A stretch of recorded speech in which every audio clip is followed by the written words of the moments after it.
Welcome, creative adventurers. I'm Debbie Cohn of D. Cohn Designs. I'm so glad you're here today. It is week 8 of our It's Christmas Time Quilt Along. It's our final week, and it's the big reveal and the finishing instructions. Behind me, I have a different background than usual. You can see the It's Christmas Time quilt all complete and quilted.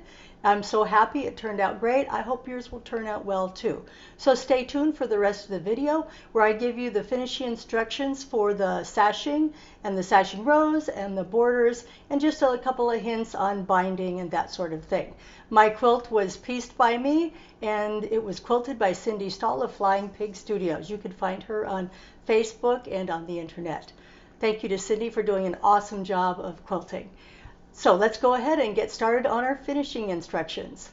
If you like this video, please give it a big thumbs up, tell a friend, and subscribe to my YouTube channel. Head on over to my blog at dcondesigns.com and download the free PDF of the finishing instructions, as well as all the other instructions for blocks 1 through 6. You want to do that by November 30th, because after November 30th, I'll be taking the free patterns down and consolidating them into one pattern and offering it for sale on my website after December 1st. So be sure to download those patterns today while they're still free.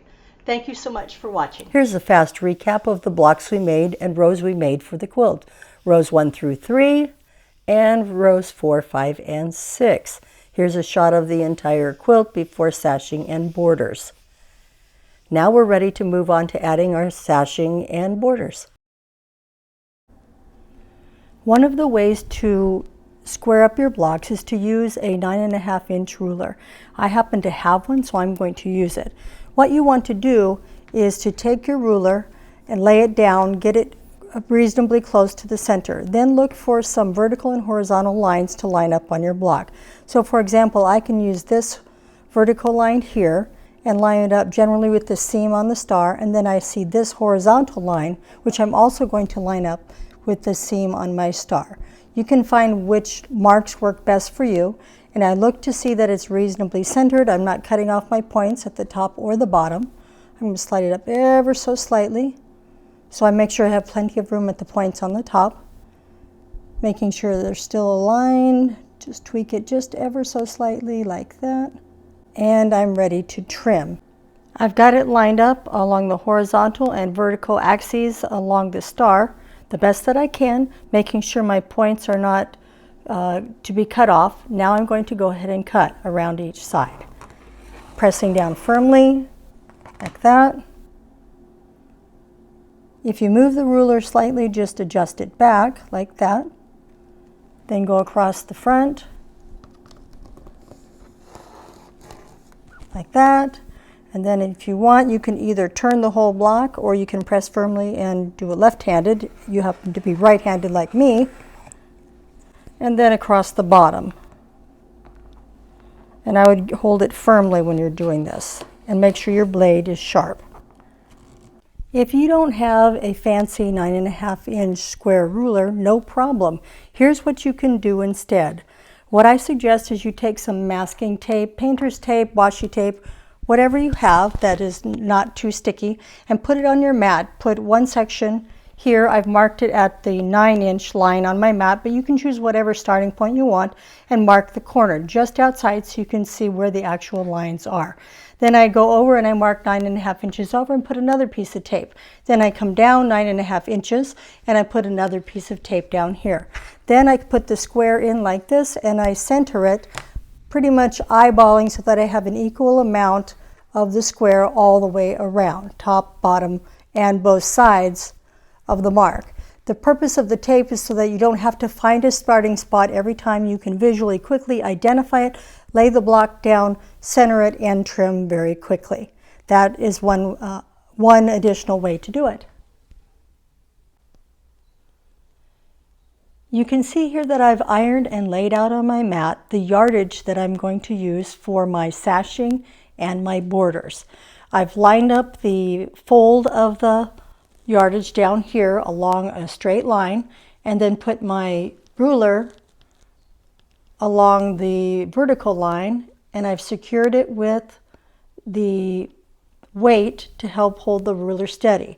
Then I'm going to cut along the ruler to get a straight edge for my yardage, and then I'll begin to cut the strips that I need for the sashing between the blocks and the long rows of sashing between the rows. And then last but not least, I will cut the borders. Here I'm going to cut a straight edge on my yardage. Next, I'm going to begin cutting the strips for my sashing. I use a weight to weight down the ruler on the far end to keep it stable, but you could use canned goods or anything heavy like that. I double check my measurements, and then I go ahead and cut.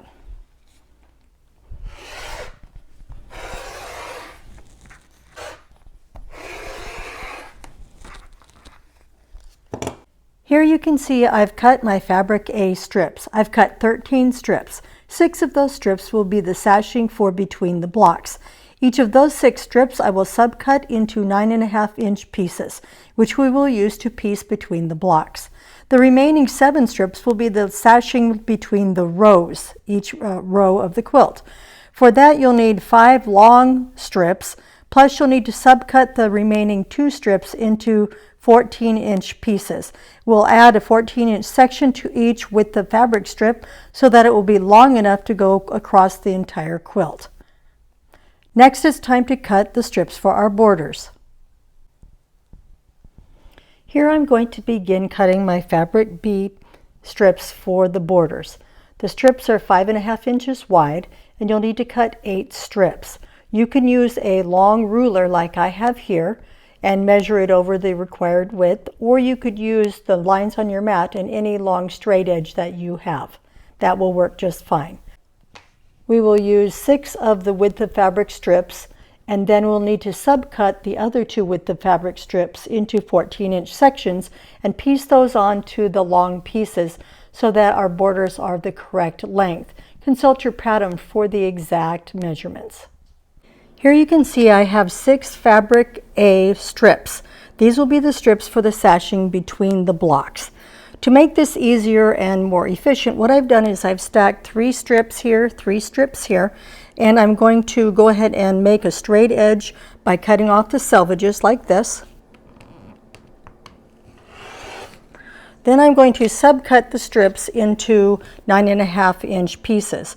And I put them all down so I can just cut them all at once as I go. I'm going to count over and then cut.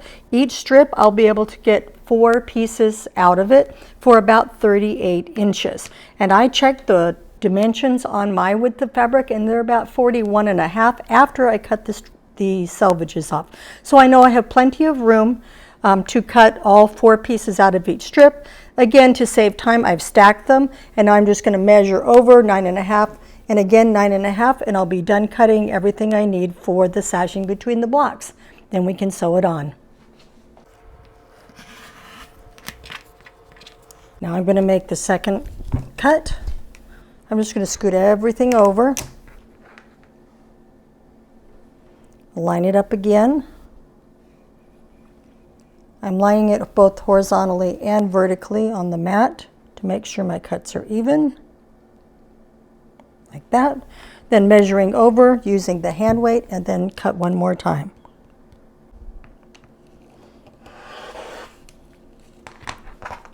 Okay, I've subcut my fabric A pieces into the sections that go between the blocks, and I'm ready to sew. Here are the remaining fabric A strips. These will be used for the sashing that goes between each row. For this, I'm going to use 5 whole strips with the fabric and set them aside. Then I will take 2 more, and I'm going to subcut those into the smaller sections that we will need to join onto the long with the fabric pieces. Again, I'm doing the same basic thing. I'm cutting a straight edge on and cutting off the selvages. And then I'm going to scoot that down so you can see it a little bit. And then I'm going to subcut into the smaller sections that we will be adding on to the end of each of the width of fabric strips.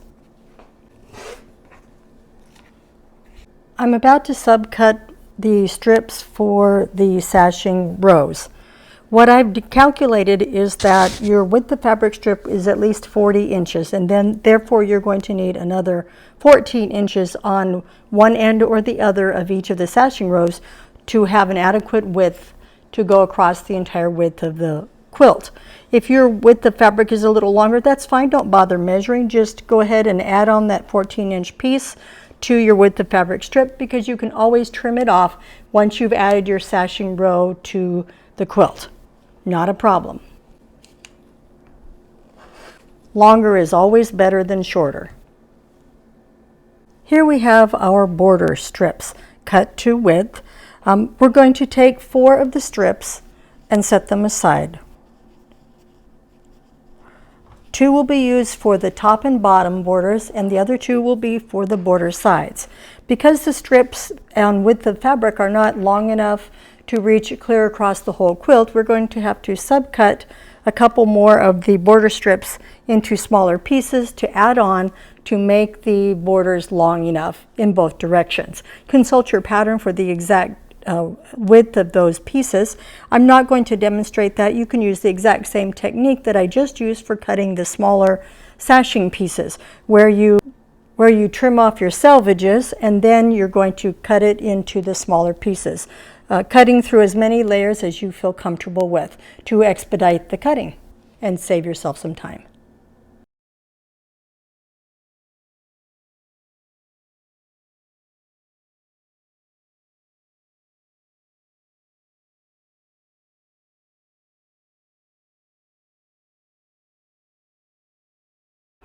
I'm not going to film sewing all 30 blocks together. I'll just give you an example of one.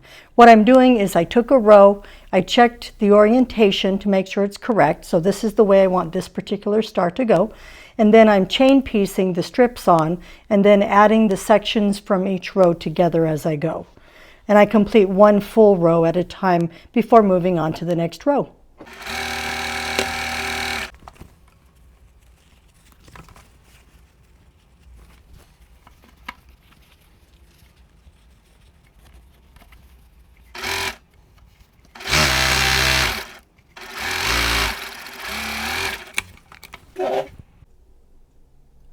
Here is row 1 sewn together and up on my makeshift design wall. Here is row 2, the trees blocks up on my design wall. Now here's row 3, the stars row all put together. Here is row 4, the stockings row all sewn together. Here we have the 5th row, the ornaments block. They are offset up and down. Last but not least, row 6, the houses blocks. Keep in mind I have not added the sashing between the rows yet. I will do that in a few minutes, but I'm not going to show you row by row as I do it. I'll just show you at the very end when everything's attached. Before you start, I've got a couple of tips for attaching the sashing between the rows. When attaching the sashing strips between the rows, be sure to pin pretty frequently. That will help you make sure that the rows are straight and not bowed. I suggest that you sew the sashing strips to the bottom of row 1, 2, 3, 4, and 5 first before attaching the rows together. So here you can see I've got 2 rows, both of them have sashing, and I'm about to attach them together. This happens to be the ornament row and the stocking row. So what I'm going to do is match up the seams, the sashing between the blocks between the stockings and then the ones between the ornaments as well. Like this, and then I'm going to pin. Like that, rolling it up carefully, pulling it down just a little bit like this. Matching the tops, again checking to see that I've got it over just about right like that, and then pin. And I would pin at both of the intersections, one here and the one right next to it right here. Then I would come down over to the next section where the next set of intersections are. And here you can see I've pinned them right here. And then once you've got them pinned at the 2 intersections, then go back and pin in between the sections so that if there's any extra fullness on either the top or the bottom that you can ease it in. So my suggestion is pin a lot and match your seams. Even though it's going across the sashing, you still can tell generally whether it's more or less lined up. Don't fret over, you know, 1/8 of an inch or 1/16 of an inch, because you don't have a way to nest the seams because there's a sashing in between. But that's the beauty of this. It makes it easier for beginners and it is more forgiving. So just pin well and do your best and it's going to turn out great. Here you can see I've pinned the sashing well and I'm ready to stitch. Do the same for all of the rows and join all the rows together. Here you can see the quilt where I've stitched all of the rows together and I've had it quilted by Cindy Stahl of Flying Pig Studios. The only thing left to do is to attach the binding. I've got just a couple of quick things and then I'll show you the completed quilt. Here you can see my pile of scrappy binding. I decided to use up my scraps not only to be frugal, but because I think it will really help bring together the quilt because of all the different colors and blocks and shapes in the quilt. It's looking good. Now all I have to do is iron everything and then stitch it all on. I can't wait to see the final result. Here you can see the final quilt. The binding is attached and it's hanging on my makeshift design wall in my kitchen. I'm so happy with it. I want to show you the back a little bit. It's a tone-on-tone red flannel. I think it complements the quilt well. Here is a quick panorama of the quilt, the different rows.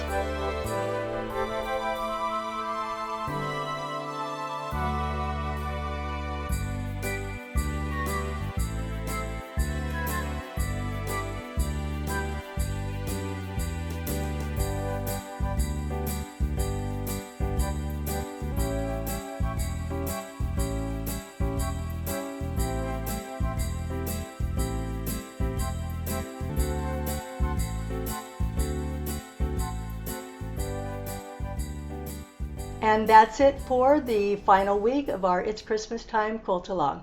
I hope you'll subscribe to my channel, go on over to my blog, download those PDFs, and sew yourself a wonderful It's Christmas Time quilt this Christmas that you could wrap up in and be cozy with your friends and loved ones. Please join me again the next week. I will have more tips, tricks, quilting tutorials, DIY, all kinds of fun things throughout December and in 2022. Thanks again for watching.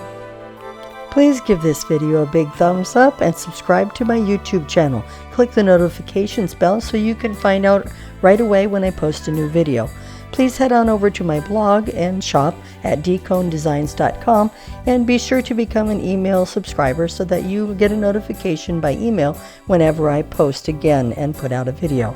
I'm so glad you came. Thank you again. See you next time.